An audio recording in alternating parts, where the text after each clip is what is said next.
This is the Modern Mastery Unleashed podcast.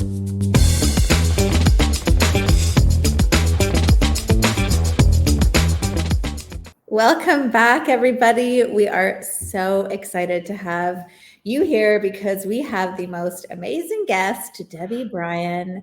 She is a speaker, a podcaster, an author, and a leadership coach. We probably would say that Debbie is one of the most resilient women you will ever meet, which is why we call this episode The Art of Resilience, Developing Your Superpower. So welcome, Debbie. Thank you for inviting me. It's a delight to be here. We've known Debbie. We are in a community, High Net Connect, and when I first met Debbie and heard her story, it was the most incredible thing I've ever heard. And you were literally two steps. Two steps was all it took. And so I think for our listeners, what we want to know first is that story behind the most resilient woman. So let's hear it, Debbie. Tell us more. So first of all, resilience is a hard word, really. I feel like I've got a lot to live up to there. I really felt like, I never spoke about this until last year, because I really felt that all I did was what anybody else would do in the same circumstances. And so I felt like it was probably a very boring story. And then I did share it last year, and people were a little bit like, it changed lives of people, which really humbled me and shocked me, to be honest. And I'll come to that later. But very short version, otherwise it takes forever, is about 12 and a half years ago, I decided in my family wisdom that we were going to buy a car and stop having a company car. So bought a car off eBay, went to, I think, near Coventry, to be honest, to go and get it. And it was like what you'd call an old banger, you know, it's like a 600-700 quid car.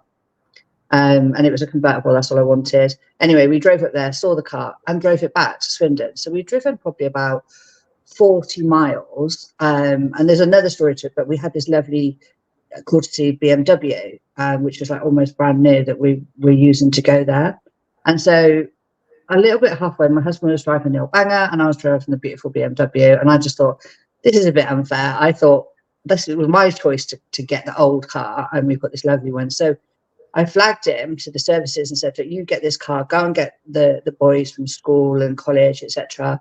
And I'll just take this one and I'll go to the shop and I'll see you when I'm at home. So everything was fine. And then I pulled onto the dual carriageway, and it was January. It was like 7 o'clock at night. So it was dark and it was cold, but the weather was okay.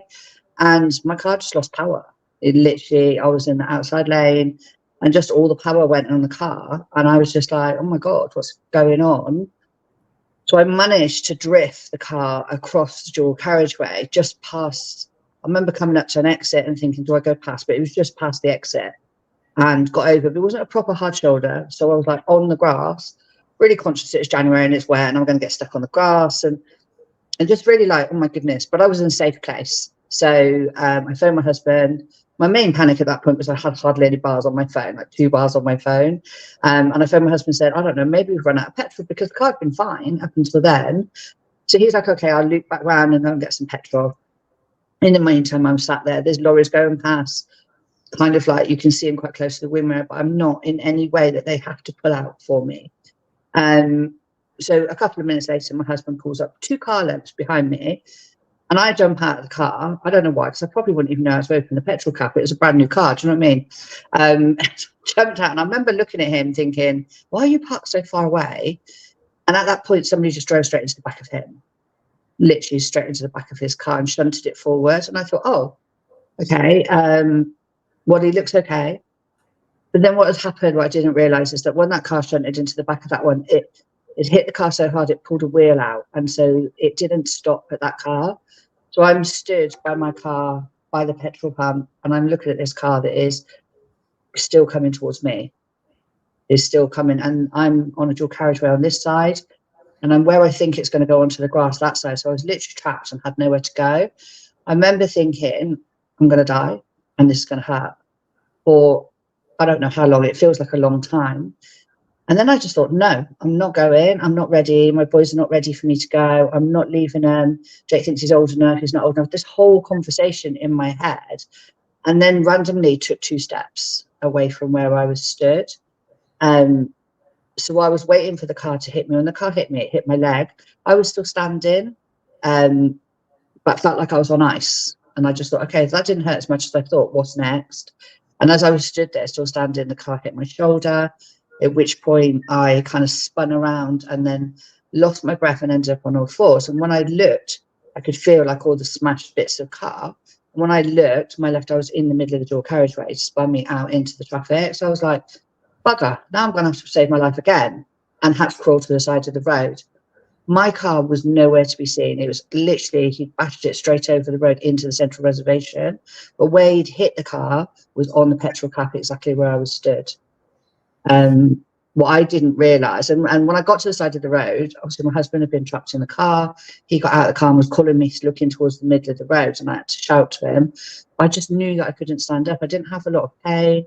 Thought I was really bruised. Thought there was hardly any damage done. Unbeknown to me, somebody had actually stopped the traffic. That's what actually really saved my life. There was a guy who saw what was going on, and he'd slowed down and he'd stopped the traffic behind him. And he came into the hospital the next day and said to me, those 2 steps you took saved your life. So that was that, really. It was not the ending that I thought. And then when I got to the hospital, I'm like, don't worry, it's just bruised, it's fine, there was no blood. I broke a nail, had a little cut on my hand, but that was as much as it was. They cut my leggings off, cut my boots off. And I really just thought it was bruised. I didn't think it was anywhere near as bad as it was. That is so wild. I mean, I'm sure as you were talking, just like I was doing, I'm just imagining the whole scene, and it's something out of a TV show. Like, it's just, it is incredible that it was those 2 steps, you know. It's so random as well. And I remember, like, if you talk about resilience, talk about vulnerability. I was in a training session yesterday and we were talking about vulnerability. I was so angry with myself that I stood there and went, I'm going to die, rather than fighting from the beginning. For about 10 years, it was really tough on myself, because I was like, why didn't I start fighting before? Why didn't I, didn't allow, in my head, it felt like that was quite a long time, like a minute. Sure, it was probably seconds that your brain goes through this, kind of gave in and then kicked into survival afterwards. Then when I got to the hospital and they x-rayed me and they said, okay, we're going to need to operate, it is broken. Then came the next test, I suppose, really, in ignorance rather than resilience. And this is why I said I think I just did what everyone else would do. So the doctors came to me, the surgeons, the next morning. They're really excited. If you ever watch Grey's, and they're all happy to cut into you, these guys are exactly the same. They almost skip in with their scalpels. And at the time I was hairdressing in a health club, in a David Lloyd and a Next Generation. So I have my own salon, just taken over from my business partner. We just relaunched. So it's just me running the salon with some part-time staff and a junior. And they came to me and said, okay, we're going to operate, but you're not going to be able to use your leg. And I was like, what? No, that can't happen. I'm a hairdresser, I've got children, I'm in a gym. And they were like, oh, and they went away. Like, I've never, like, to this day, think, God, what if I'd said yes then? Or I've just said yes. So they went away, and then they came back and said, okay, we've had another look at it. We can do something. You won't lose the use of the leg. I can never say that. But you're probably not going to be able to bend your knee, and you're unlikely to be able to stand on it. And I was like, you're not listening to me. You're not listening to me. That can't happen. That's not how it is. I'm like, I went to buy a car. How can this be now my life? And I was just like, no, it can't happen. I'm running a hair salon. How am I meant to pay my bills, look after my staff, if I can't use my leg? It doesn't work like that. And so they went off again. And I don't remember the third one, but eventually they came back really, really excited. And they were like, we've got it. We're going to be able to have some bend on the leg. We're going to take some bone out of your hip. We're going to rebuild the leg. And then they started talking about that they were going to dig deep to get the proper marrow. And I was like, okay, do that. But I'm not a boiled egg. So stop telling me the little details. I don't want to know how far you're going. And so when they did operate on me a couple of days later, I had 2 plates and 22 screws. Wow. So, and bone taken out my hip. So it was quite a major operation, really. There's quite a lot in there, isn't there? It's a lot, yeah. I mean, like when you were just telling the story for the first time that anyone else has heard it. I mean, it sounds like you quite rightly said, that there seemed to be quite a period of time for you to process each part of what was going on as well, that it wasn't just like, you know, a split second and that's happened, that you've been able to sort of process each sort of step of it. I think only like reflectively, at the time, I just reacted. I think I reacted to, you know, them telling me what I felt was a ridiculous diagnosis of that, you know, you're not going to be able to walk. And I'm like, well, I just want to buy a car. And your life can't change through that. Obviously now, you know, a bit older, you know that life can change that way. I think I probably just had such a, look, I'm a person who doesn't really believe in no. I don't believe the word no. I just believe that means you're asking the wrong person. But, you know, if I believe there's a yes out there, then I'll just keep asking until I find the person that's going to say yes to me. And maybe a little bit that resilience was kind of there to go, I don't like this answer. Maybe I'll just get you to go and give me another answer. We'll keep going until I get the one that I like. And generally, I still thought that I could get back to normal, you know, afterwards. Well, I'm quite just 6 months. I mean, imagine that. Imagine being in hair salon. You know, I used to cut hair, go to body pump. My clients would be either coming from a class, going to a class, or running a class, or skiving from a class. Many times somebody would come in to have their hair coloured, and if it was a quiet day, we'd be sidewinding. You know, we'd practice in the next Les Mills release or whatever. So I was very, very physical, cycled to work, hugely physical. And then when I came out, I had a brace on my leg that I couldn't move, a big metal brace. I was non-weight bearing from January until July. Wow. Not even touch weight bearing, totally non-weight bearing, because they'd rebuilt the knee, because they'd put this bone in the knee, they wanted that to work. So I just didn't fit into my life. No. I did not fit into my life. I went and I was just like, I don't really know how to function in this place. They kept picking me up and taking me for a coffee, or I'd go into the salon and they'd wash my hair and send me back home again in a taxi, because I just didn't fit into my life. I didn't know. I was terrified that I was going to lose my business. I was terrified that I would lose all my clients and that, you know, everything would just fall apart. I had such an ego, I guess, really, that, you know, I was the only person who could run the business.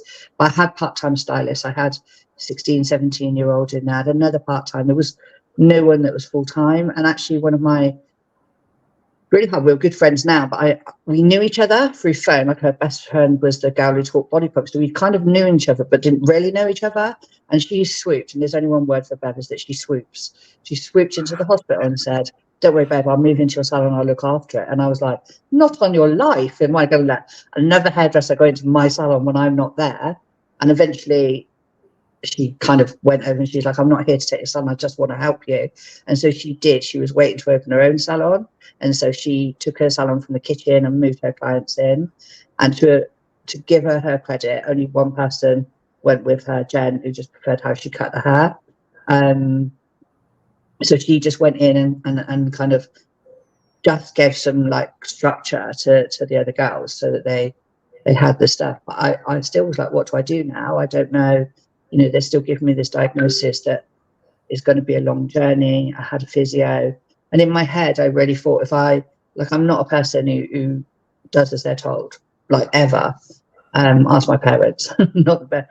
But I genuinely believed if I did what the doctor said and what the physio said, that I would get back to where I would be. So I did everything religiously. I just literally played by the rules, because I thought, this is not a time to, you know, they're the experts and I'm not the expert. And it wasn't until probably about a year later when they signed me off and I was like, no, we're not ready. And they're like, well, actually, you're better than we thought you were going to be. Where did you think you were getting? Was probably the first time I come home and broke down. The first time that I just run a bath and sat in the bath and just kind of fell apart, because I felt like they'd given up on me. But before that, I had this conviction that everything was going to be great and everything was going to work out all right.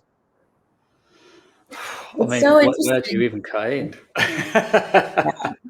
Still tried to cut hair, but what I used to do, so two things happened. One is that when I went back into the salon, I went and sat on the reception desk and we made more money.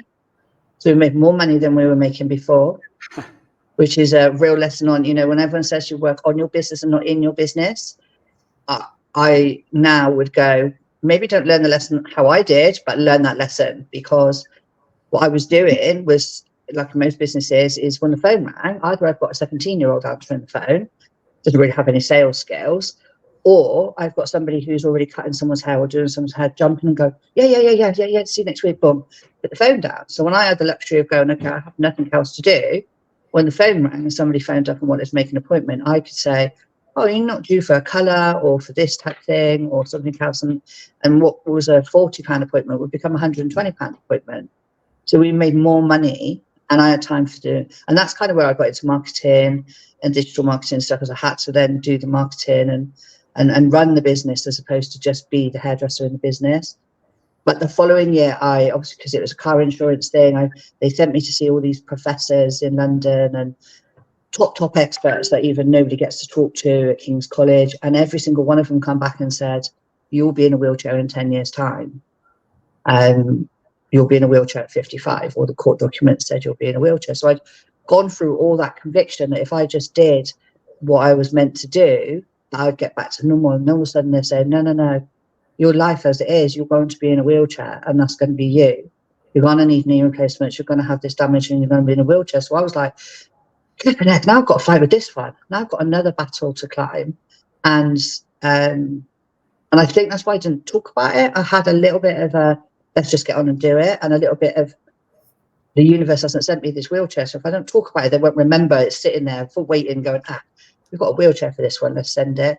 So they told me that I would be in a wheelchair at 55, which was last year. And it was a bigger thing in my head than I thought it was, to celebrate not being in a wheelchair. And I changed my life. I came out of hairdressing. I picked something that wasn't quite so demanding on the legs. I went bigger and bigger with the businesses, and then eventually wore myself out completely, pretending to be, I went from a 1-room salon to a 10-room spa. I had a photo studio, a madrasal, a steam room, a jacuzzi. And I just remember mopping it up the whole time, to be honest. And it was a monster. Never fall in love with the building, lesson number 2. But yeah. And I had an operation coming up, and it was just so overwhelming. I'd got to 26 staff. I got to take in, you used to take maybe 75 grand in the salon before I came off of it. We moved into this one, did a massive Groupon deal, and took 444,000 in 8 months. Which is, like, in beauty, that's a lot of money and a lot of work. So the team was huge, the building was huge. I just exhausted myself. And then when I had an operation, because I've had a knee replacement on my left knee, because I wore that one out, putting all the pressure on that side, I just thought, I can't cope with doing both again. It was so hard the first time to be in pain and trying to get a taxi and carry a laptop and all that sort of stuff. I sold the business for next to nothing, and became a consultant for the business. And then, of course, the knee replacement was a 6 weeks recovery. So I was like, oh, now what? I've got nothing to do. I can walk around. So then I went into marketing. I started doing marketing for events and buildings and hotels and stuff like that. So just transferred those skills and reinvented myself again. But all with this, maybe you're going to be in a wheelchair at some point. So, and I definitely think the fact that I cycled India last year was there was a relative thing of that. It was the same year that I was like, okay, let me prove that I can do this, and almost like, I'm not in a wheelchair, so use it before you lose it. As such. That's just incredible. I mean, the things that I'm hearing from you, like in terms of resilience, it's standing for what you know is true, following your gut, and just refusing to accept the, I want to say norm, but imagine, Natalia, imagine if I'd, I only think about it in the last year, really. Imagine if I just said yes, okay, at the beginning. I was just thinking that. What if you'd have just said, oh, they know best.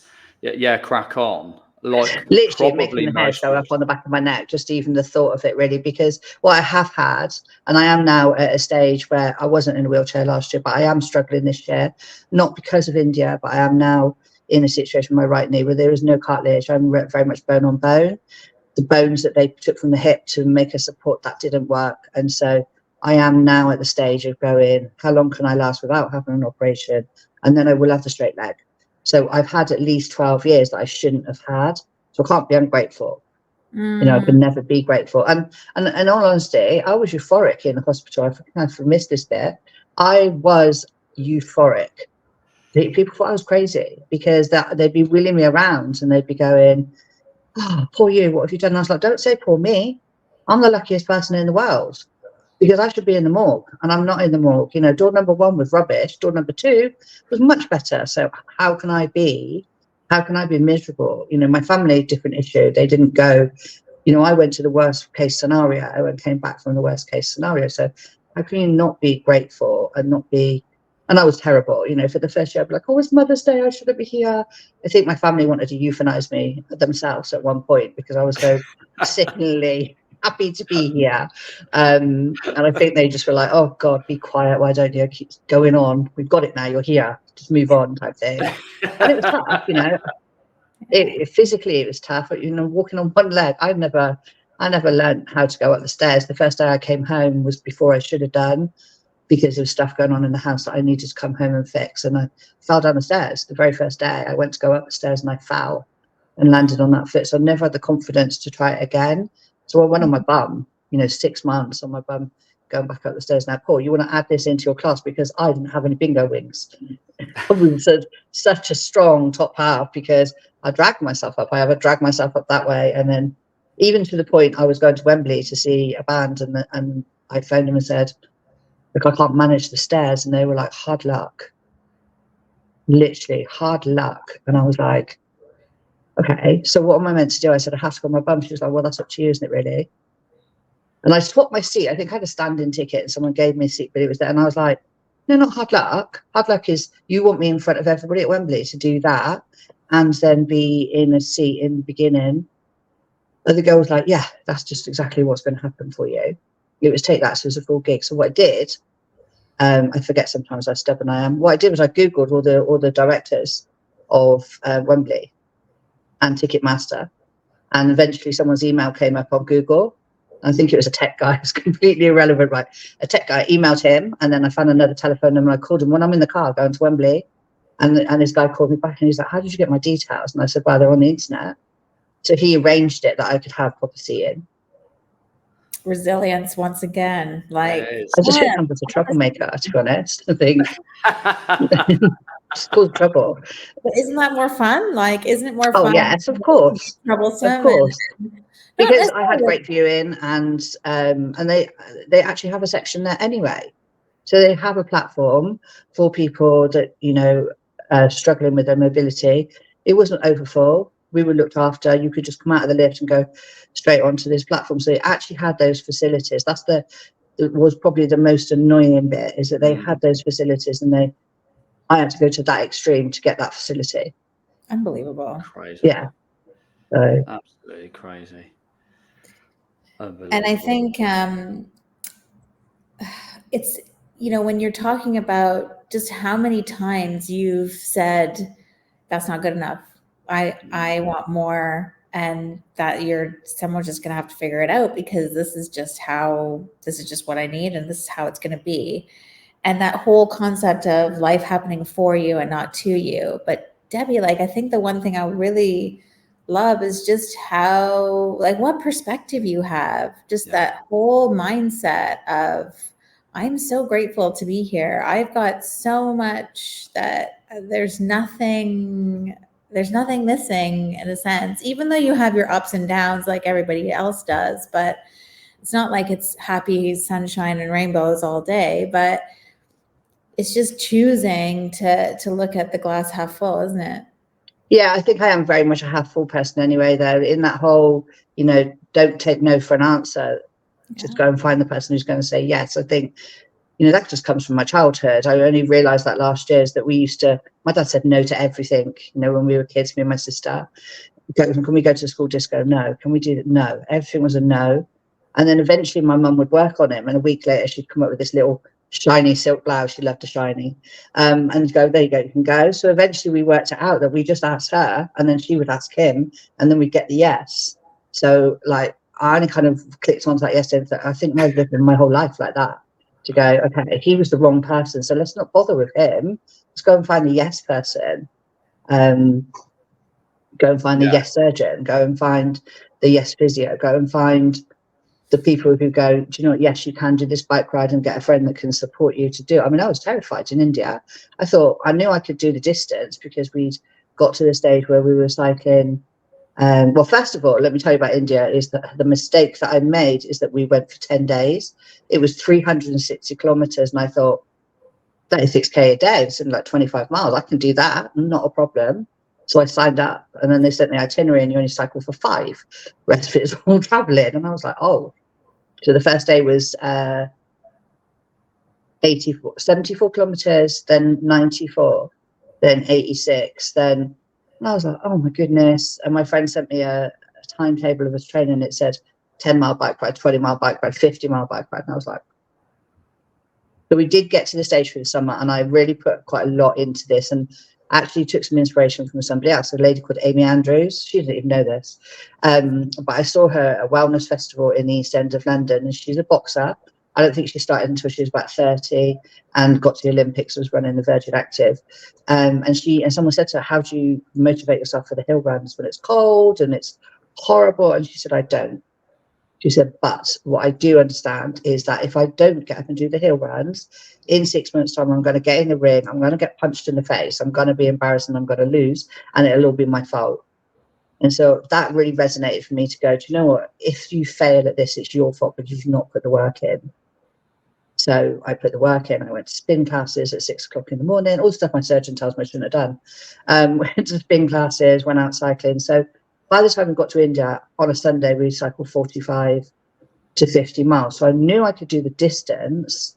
What I didn't know is if I could do it on Indian roads, if I could do it in Indian heat, and if I could do it 5 days in a row. And the 5 days in a row was probably the biggest challenge, because to go that first day and then have to do, we actually did 100K the next day of cycling, was like, and ultimately was like, you know, don't damage yourself so that you are in a wheelchair when you come back.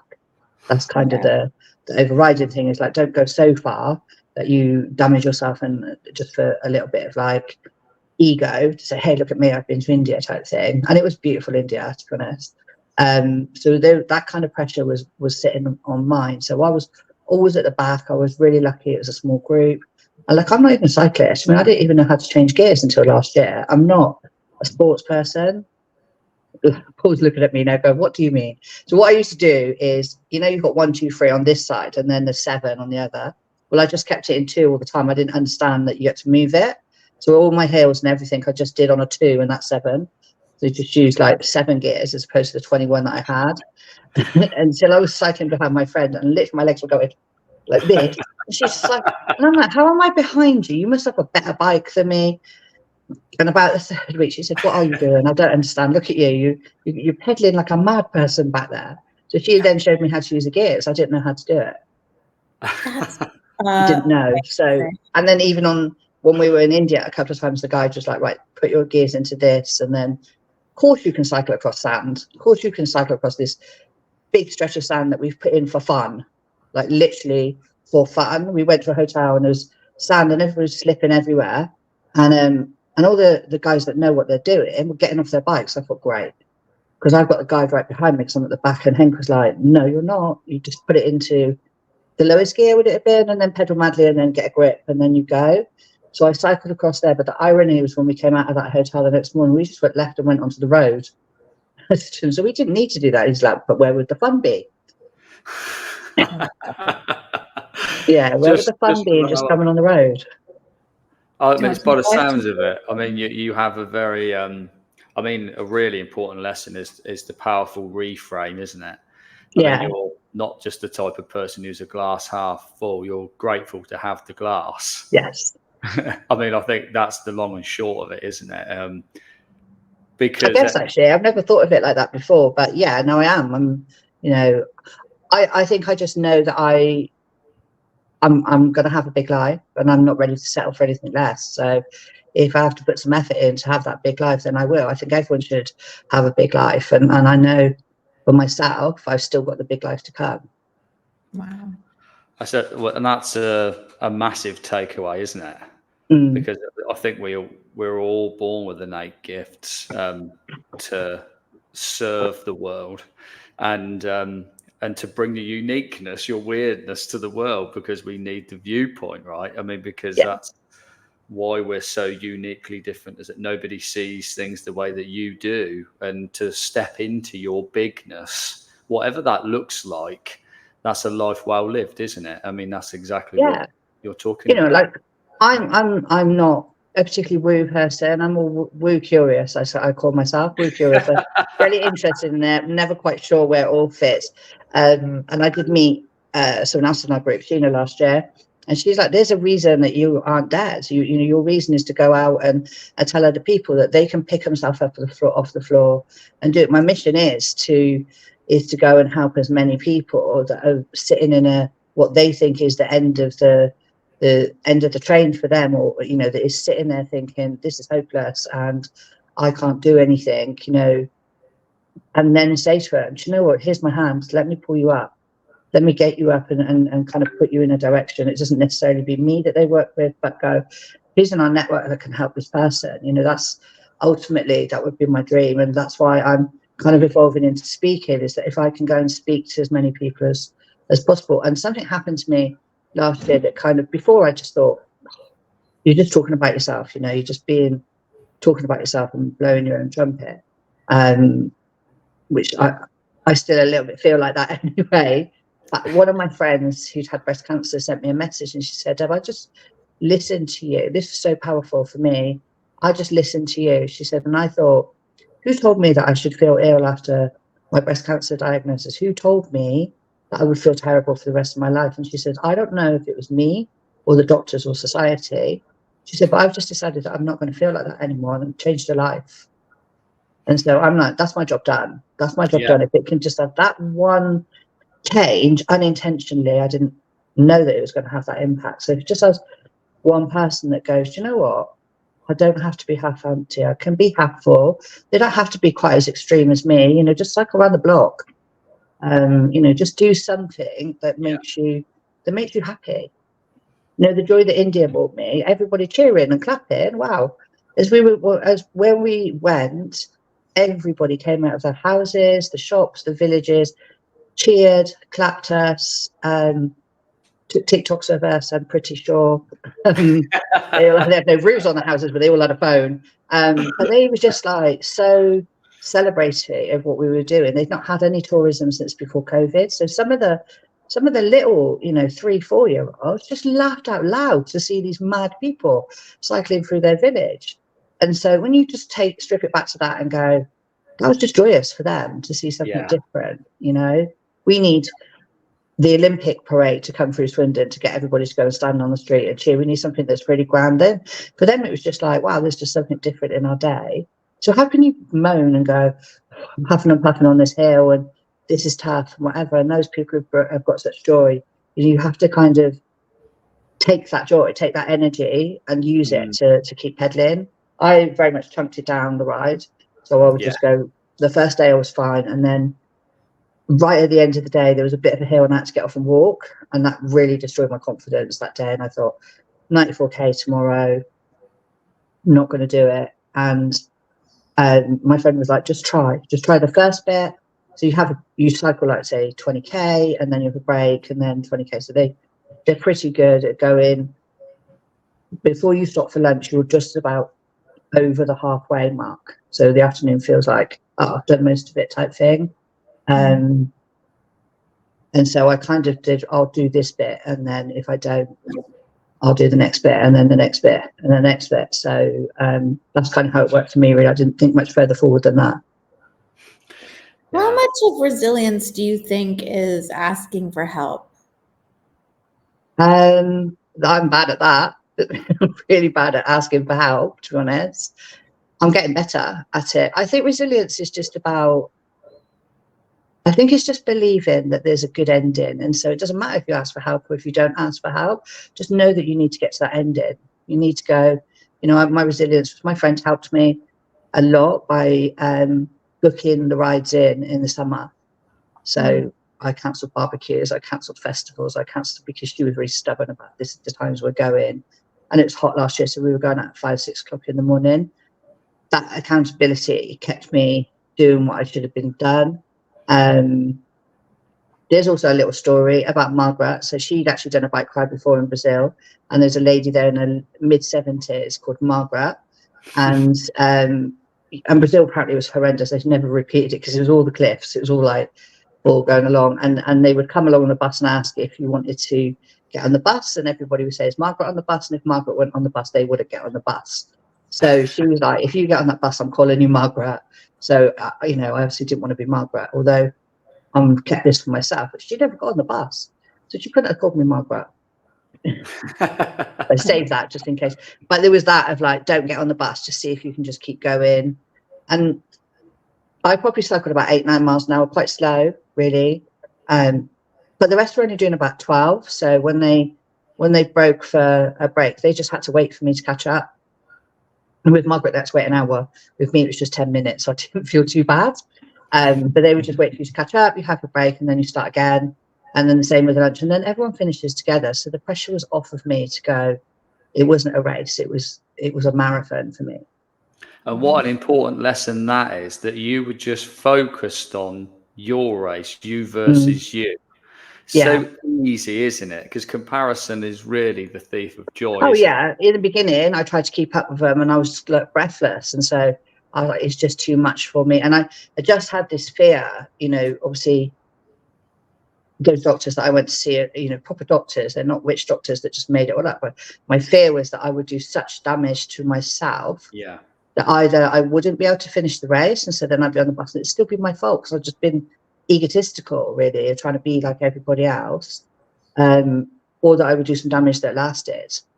And the irony is actually when I found out that I had no cartilage in my leg, because I cycled in February in the gym on a static bike, watching Suits on my phone, and my leg blew up the next day. And I have more injury from that than I did from cycling in India, because I was faster, because I was going 20 miles an hour, and because I wasn't really, it was not as stable, and I wasn't paying attention. And so that actually gave me an injury. I just got an email yesterday. So I'm signed up in September next year for Niagara to New York.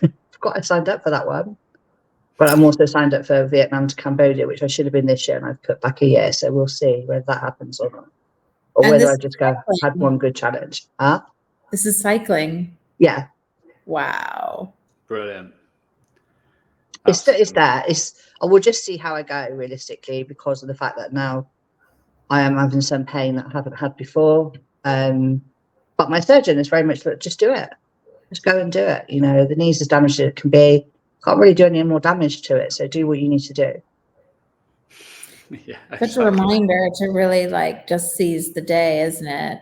Where you really have the two choices. You can either just, not go for it or go for it. And you can sit and feel sorry for yourself. Yeah, I could sit and feel sorry for myself quite easily. And sometimes if it's, yesterday. So this week I have a leg brace that I've had since way, in the beginning. And this week is the first time in 10 years that I've had to put that on. Because I drove at the weekend. I drove back from the airport Thursday, drove, danced a little bit, not much to be honest, and then drove back up to Birmingham again yesterday for an event. So I've done too much driving and was having some weakness, not in the joint, in the muscles, to be honest. So I put that on and just kind of bit the bullet. I could make a big fuss about that because it's not something that I'm happy about, but it's helping. So I'll wear it until the leg gets a little bit stronger, and then go back and find a way to strengthen the leg so that I can put off the operation as long as possible. I think what's also sticking out is obviously there's the Napoleon Hill. You have a definiteness of purpose, which is very powerful indeed. Because if you don't know where you're going, any wind is favourable, right? Yeah. But also you're quite aware of the anti-vision of I don't want that. Yeah. So I don't want that. So let me move away from what that is, because I know I ain't going there. That's exactly that. I'll go as long, I had a steroid injection just before I went away. We went to a festival in the summer, and so I was like, okay, there's a lot of standing involved. So I had an injection, and I'll go with those as long as I possibly can, because obviously there's a lot more damage in the knee. It's not straightforward. If it was a straightforward knee replacement, I'll just be there and be done with it. But it's not a straightforward knee replacement. There's a lot of risk, and that's the one that I will end up on, first of all sticks and then possibly the wheelchair. So if I can swim and strengthen the muscles, if I can walk in the water and strengthen the muscles, if I can do some physio, if the brace actually has helped this week, after when I've taken it off, the leg's been stronger. It's obviously taken whatever inflammation is there. It's just about helping yourself, really. You know, I am quite independent. I am quite, okay, this is my problem, and so I'm the person that needs to fix it. Terrible patient. Really bad. Felt so sorry for my family at the time, because I just assumed everybody should know what to do, and I don't want to be like, you know, none of us want to be a patient. Most of us don't want to be a patient, I guess. So, but what I tried to do is, obviously I've gone from hairdressing, reinvented myself, gone from managing, you know, a big beauty business and stuff like that, and then reinvent myself to the digital marketing. And then the digital marketing was great, and then it was a lockdown, so I had menopause retreats, hotels, events with like a big coaching company where I was traveling the country and, you know, selling from the stage and stuff like that, and then all that shut down in the lockdown. And so it was very much like, so in my business I'm quite resilient. So for that particular coach, there are some problems with the Facebook pages, in that Facebook shut them down even though they had hundreds of thousands spend every month. So we took the database and I set up a call center, like 2 weeks, got a dialer, set up a call center, team in the Philippines, team in England, and we dialed the database through the lockdown.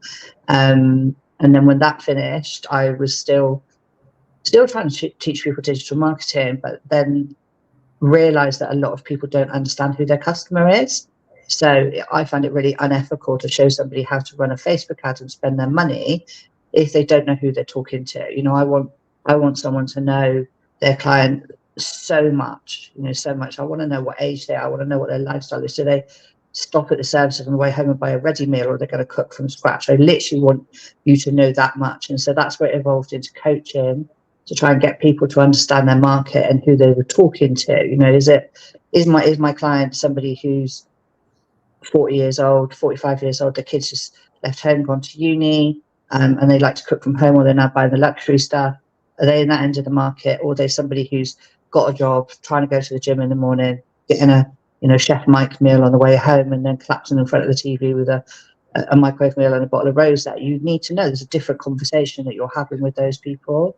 And so that's kind of where I then evolved into coaching, is to go, let me show you how to understand who it is that you're talking to, because then you can have an appropriate conversation. And then from there, I evolved that into looking at personality styles. So breaking it down even more into understanding what drives somebody. And this is where it just goes back. I know what drives me, but what doesn't drive me would be lots of little details. I'm not an analytical. I can be analytical, but I had to teach myself to be analytical. So I'm not a person that needs facts, figures, and stats. I need that big picture. I need to go, what's in it for me? How does it work? Yes or no, and make a decision really quickly. So if you then understand another person that you're speaking to, and how nice does it feel, right? If someone talks your language, they make you feel heard and they make you feel wanted. Yeah, I think like if you can do that for somebody, then you know you're going to get much better results in everything, in your life, in your relationship, in your family, in essentially in your business as well. Because when I go to Spain, I'll go, like, I don't know very much Spanish, Natalia, but I do know how to ask for the bill, right? I like cuenta por favor. The waiters just melt over you. They literally melt. They're like, oh, you speak Spanish. Because you've bothered to go into their space, you've bothered to do a little bit of research. If you've ever been trying to explain something and go, no one can hear me, I can be invisible. I literally can be invisible. I can be invisible in a room if I'm not feeling confident. I love people overlooking me and being invisible. Even a waiter will I'll be invisible. I don't know why. It just sometimes happens. And that makes you feel really rubbish. So I just think if I can go and talk to my clients, or I can teach my clients how to speak to other people so that they feel valued and heard, then the world's a nice place for a start, and your communication is better and your results are better. And it means that when you go home and you see your partner, you don't kick the cat, because you understand what they need as well. But you do, we all go home and rage. Or I listened to some people on training yesterday, and we were on this big retreat at the weekend. Along with the ball, I did a retreat at the same time, kind of all happened to be in the same place. And she said she'd done this retreat, felt really great about herself for the weekend because it was training and mindset and stuff like that. Not physical training, just like sales training. And she went home and her husband had done nothing. She still had to do the kids' sandwiches. They didn't have any food, not done the uniform and stuff like that. And she went nuclear, literally nuclear, and ended up screaming in his face and have to send him an email the next day to say, this is how you made me feel, and have a conversation. My question to her was like, did you have that conversation before you went, that that's the expectations, that you'd come home and that he might have done that, and so you knew what he was meant to be doing? Because he might have played with the kids all weekend and thought that he was the best dad in the world because he took them to the park or bought a pumpkin or whatever. And then the girl sat next to me came out of a similar type story. As her partner had planted this tree and it was in the wrong place, and she kicked the fire pit across like the garden in such a rage because he'd not done. And I was like, that's because you're not communicating properly with each other. It's mad, isn't it? And it's so simple. Expectation. Yeah.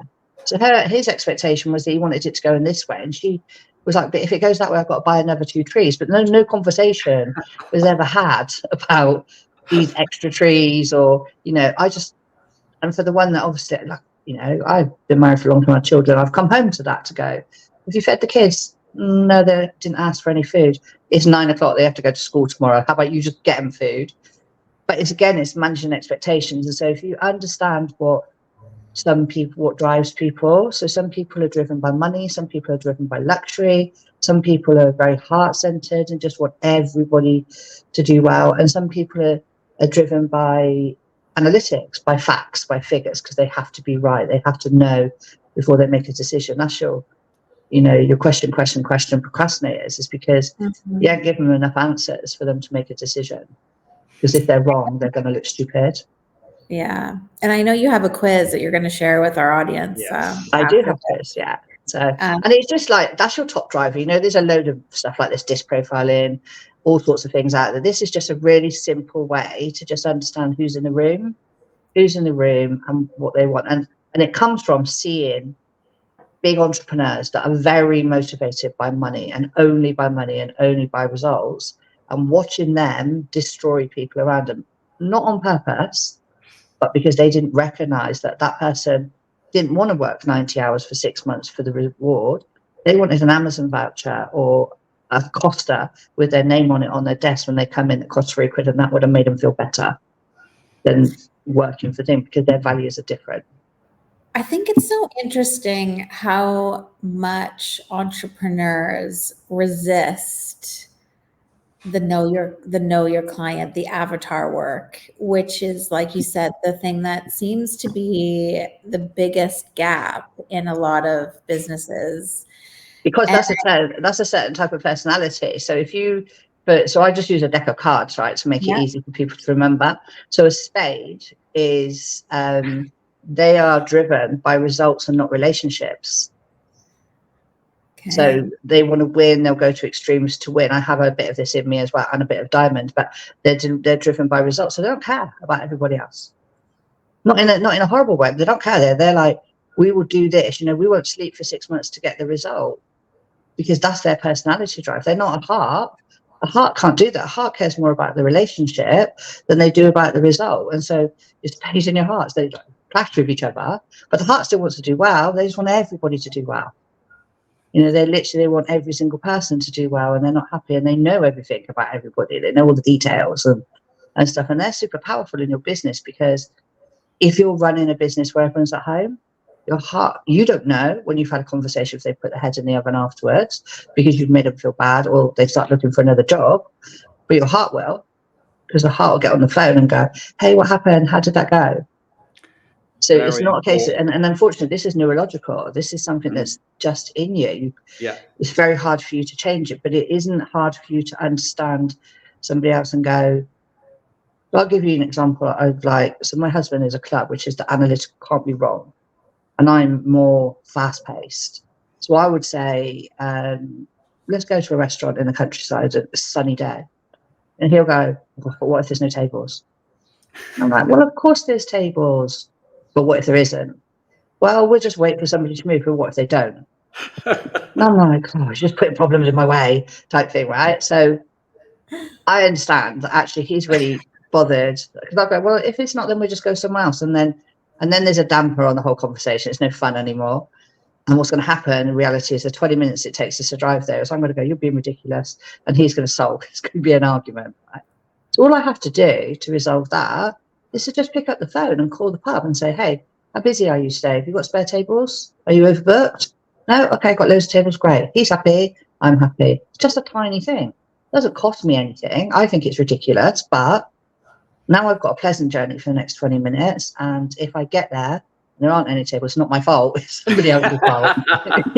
Actually, he did say, and he can get mad at him instead of getting mad at me. But it's just that like courtesy to other people, and you can work. The brilliant thing with this is that it cascades out. Is that you might start with this in your business. You might start with it, say somebody like fitness Paul, who's maybe a bit shy, or somebody who's got all the answers, who's got you must get it. Somebody who's very close. Oh yeah, I know that. Tried that. If you can understand who they are, a heart person is better in a group. A spade person who only cares about results and other people is not good in a group. That's the person you're going to actually beast, because they don't care. They just want results. They'll take whatever you say to them. They're not going to care in the slightest because they believe it's going to get them to where they want to be. Yeah. If you were looking at someone who's got a diamond personality, very sensual, very luxury, very highly strung, but gets bored easily, then you're better off sending them to Zumba, to dance, or something that's exciting or glorious, or a competition or something like that, because if they're bored, they're restless, they'll disrupt your whole class, and they just buy a vision. You can just sell them a vision. But your analytical person, you're going to have to prove that what you do works, and until you prove that what you do works, they're not bought in. And it's so important to understand where you fit in this and how other people fit. It's leadership, isn't it? Effectively. Yeah, it's good leadership. That's the difference. It's not lead and do. I see so much of do as I do and you'll get what I get. And that's not actually the reality of the world, because if you're following a coach who's at £40 million worth of sales, right? What they're doing is not relevant to the person who's just left their job and started out. It's never going to work. No. And so what happens is that person goes, I'm doing what you told me to do. It's not working. Therefore, I'm rubbish. I'm an imposter. And then they disappear. Their confidence goes. And they're not rubbish. They're just not at the level that they should be. They're not taking, they need to take smaller steps to get to where they want to be. Always stepping forward, step up, like they say. At least when it goes wrong, you're 10 steps ahead instead of one. So they always need to be stepping forward, but they don't know where they're meant to be stepping forward to. Yeah, I think that's really important to understand about sort of failure as a part of it. You're not going to avoid it, but it's not. It's under the separation of that, isn't it? It's something I learned long ago in sales, and that is that I'm not a failure. The approach was. Yeah, you just asked the wrong person. I'm not a failure. It's just the approach. I just keep changing. So it goes back to the nose, like you're just asking the wrong person. There's a yes there. You just got to keep going. So for sales, I met somebody and she made 90 calls to get a sale. And instead of going, I made 90 calls, she was like, I made 90 calls. I know if I make another 90 calls, I'm going to get another sale. Yes. If I make another 90 calls, I'm going to get another sale. How's that for an attitude? And then she got down to 50 because she was all super confident that somebody was going to say yes. And then it kind of improved from there. But you have to kiss a lot of frogs to find your prince. That's just the world, Go from there, isn't it? Yeah. You just have to go, okay, there's a yes out there. If I'd have said yes, I'd have said yes to the wrong answer. If I'd have said yes on the first day that they said to me, right, this is what we're going to do. And I suppose that's the other thing is, making sure that it is the right yes, that it is not just right now, it's the right one. That makes a huge difference as well, because I think we jump on things. As business owners, you jump on training the wrong person. Obviously, Natalia, you're doing the retreats, getting just someone to fill the seats, someone to get bums on seats, and then they become a problem. And then you're just like, I hate my job because I hate what I've chosen because I'm working with all these terrible people. But they're not terrible. You're either treating them wrong or they just weren't right for your program, for your things. You have to be a little bit like, I feel like that's what the service that you're giving to your client is like, are we a good fit? If we're a good fit, then great, we can make magic together. If we're not a good fit, we're not going to make any magic, and then you're not going to be happy, and I'm not going to have a good reputation. So it's not worth that short-term gain. 100%. Everyone's here for the long term. We're all here for a long term, especially in business. We're all here to kind of grow and grow and grow, and it be part of a lifestyle. We're not here to just be great for a month and then it all comes crashing down afterwards. What would be the point? Well, it's playing the infinite game, isn't it? Not. But we're dog sitting. All the dog stuff is in here. I don't know what it is. Great big chunky dog. But it's also like not taking things personal, isn't it? Like that success loop. You know, you start with your highest potential, you take massive action, inspired action, you get the result, and then the result informs your next moves. It's not the result that says, oh, you didn't get what you wanted to, or you didn't achieve what you wanted to, so now you're rubbish and you may as well just quit right now because it's never going to work. Like, no, that is not the attitude. If you want to reach that success, you just have to say, okay, what can I learn from this result, and what do I need to tweak, or who would I need to go to?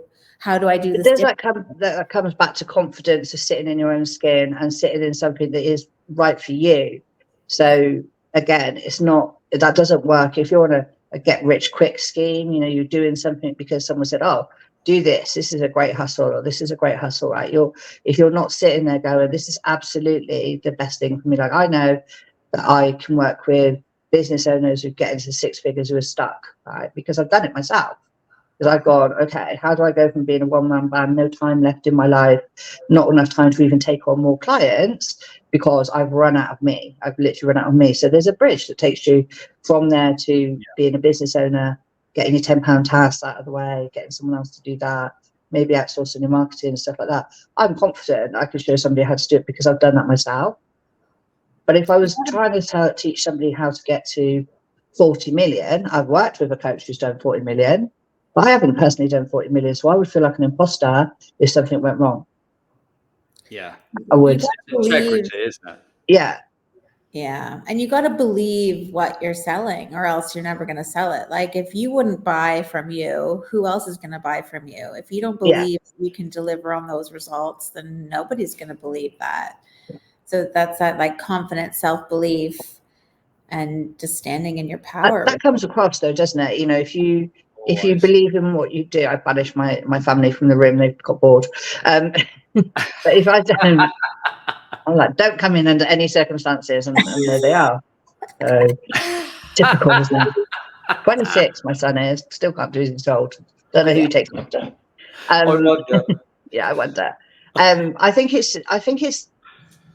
it doesn't come to all the really complicated words like integrity, authenticity. What the hell do they mean, right? They don't mean anything to anybody, because only you know if you're authentic. Only you know if you're going to wake up at 5 o'clock in the morning and go, what have I done and how do I do my day or whatever.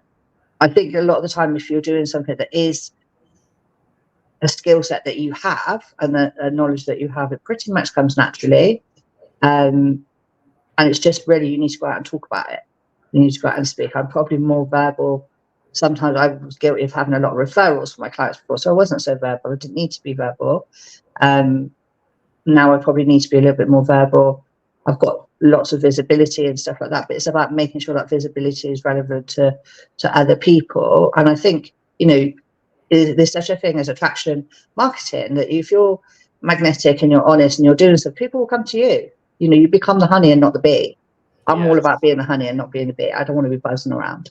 Make yourself. Yeah. Huh? You want to be the lighthouse. You want to be the lighthouse, don't you? You want to be the gateway, the lighthouse, the honey. You want to be the person that's like, that people see and go, that's the person that can help me, because that makes life so much easier if you're a choice. Not if you've had to sell to someone, talk them into it, do some clever pitch, do some clever webinar. That stuff leads to buyer regret. It leads to somebody having massive expectations and you putting yourself under pressure to fulfill something where you weren't a good fit. And maybe you didn't understand. I attract a lot of the analytical people because I'm so big picture and they're not. That attracts them. But I have to work really hard to actually get those people, because I have to give them enough time to answer all those questions for them to get everything and be 100%. When they're 100%, they're loyal. Can't get rid of them for love nor money. No, I'm joking. But they are loyal because they've made that decision that I'm the right person for them, and that I've got this vision that they need that side of it. They need that big picture stuff, because otherwise they get stuck in procrastination of the details. And even telling a story, they'll tell the longest story. But I know that I don't have a very big threshold for all the details and stuff. So I have to go put myself and go, okay, I know that this person needs this. I know that they need it. And I know without it, nothing's going to work. So it'd be pointless me going halfway and then go, I'll give you enough time, because I've wasted my time and I've wasted their time. You either all in or all out. I love that. And that probably is me. I'm all in or all out. I'm quite extreme. Yeah. Well, I think you have to understand human nature. You're not going to get there on your own. We all need aid of people one way or another. If you're in business, you're in the business of people, aren't you? Yeah, 100%. So I if you didn't know, like transformation. I suppose when I was on holiday, I was trying to think. I was trying to go, okay, so where's my passions? And so in the beginning, I was hairdressing at 14, then did whatever I needed to do just because I had a family. So, you work around them. Then I got made redundant. So then I was a call center coach. So I helped people there. Then I went into travel because I got made redundant, and I managed a team of like 50 people selling £1 million worth of holidays a month. But they were working at home, right? They were working at home before you had a webcam, before you had a Zoom. They just were working at home, and you had a telephone and you pick them up, and they sold from the teletext pages. That's how long ago it was. And then I opened it. So it was like, yeah. And I loved the job though, because I was making their dreams come true. I was making something happen, sending people on holiday. Then my friend said, you want a hair salon? And I was like, yep, could not say no. Impossible to say no. Impossible. I had a great job, working from home, 3 kids, working from home, great figures, great wages, great 5 holidays a year. And I go and open a hair salon, completely random. But again, it was about, I remember saying before the lockdown, no one could get their hair cut on the internet, whereas they could do a holiday on the internet. Had I known COVID was going to come and spoil that.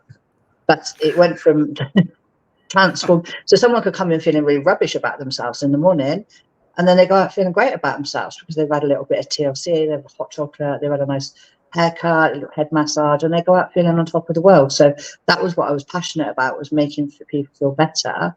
And so then I suppose I took that from there into the coaching of going, let me see how I can take what is a problematic area for you and make you feel better, make you be able to see beyond the problems and see that big picture and understand that actually it's just stepping stones to get to where you want to be. Yeah, it's connecting to your higher self and like self-mastery that, we're talking about here, and unleashing it, because you're the only one getting in your way. Like, no one is coming to save you. I know says that a lot. But you can save you. When you think you can't save you, you can save you. And sometimes, like obviously with the retreats, with the stuff that you do, Paul, the amazing stuff you do, you can see past those problems. You can see past where they are now. And I think that's, if any of my superpowers, it would be that, to be able to see beyond where they're really stuck now, to go, do you know what, actually, there's a great future here. There's a great big picture here for you. If you just let somebody help you out of that muddy puddle that you're stuck in, then you can get to where you want to be. You just need that little bit of help to kind of get you over the bridge, get you out of that situation, and then you can see better. And the minute when the light bulb goes on, when you're teaching anybody or you're doing anything, and all of a sudden they just get it, and they go, oh my God, why couldn't I see this before? That's like my why. That's my whole. Yes, that's my thing. I'm just like, God, I feel like I've hatched a little chick. Oh my God. Well, and I think that's why coaches have coaches, and because you can't, you're so close to you that you can't see sometimes, or you just, you put up those blocks because you were told something, or, by society, or you learn something that you have to unlearn that you're not sure of even yet, because you don't know what you don't know. No. And you can't see, every superb top athlete has a coach. There isn't anybody in the world of sport that is so great that they don't have a coach. Not one single one. Got a whole team. Yeah. But every single one of them has a coach. if you look at, I don't know, whoever, like, I'm not very sporty, so I'm not great on the names, but if I would go, let's go David Beckham, you know, he might have been an absolute fantastic footballer. Do you think his coach was better at footballer than him? Probably not. Just better at seeing the picture. Yeah. Better at motivating, better at getting him to motivate himself. You know, the same like Muhammad Ali, or, you know, the big basketball players, or they were great. You know, you go to the greatest person in the world, they've still got a coach. If that coach is not better than them at what they do, they're better at something different, which is supporting, leading, you know, guiding them to where they go in a safe manner. So they're not. We all seek that, Debbie, don't we? I think we all seek and revere in equal measure the person that can bring out what you're truly capable of. It's that mixture, isn't it? It's not always a how, it's like, well, I'd love that person to coach me, but I also revere that person because I know I'm going to be pushed and this is going to be uncomfy. Yeah. You know, and growth, unfortunately, growth is uncomfortable. It is, totally. You know, and especially if you're working with entrepreneurs, top of the mountain is the bottom of the next mountain. There's no stop for them. You know, you've got to be on your game because you can. I literally did India, and I come back and they give you a free deposit for the next one. They're pretty clever, this company. They go, oh, here's a deposit to the next one. So I'm like, let me see, what can I do? And it wasn't enough to just do that and tick that box and go, right, I've done that now, move on to something else. It was like, can I go from a 3 to a 4? Can I, you know, it's stupid for me, but I still ticked. I thought when I looked at Niagara, New York, it was all downhill. It's clearly not. On the map it is.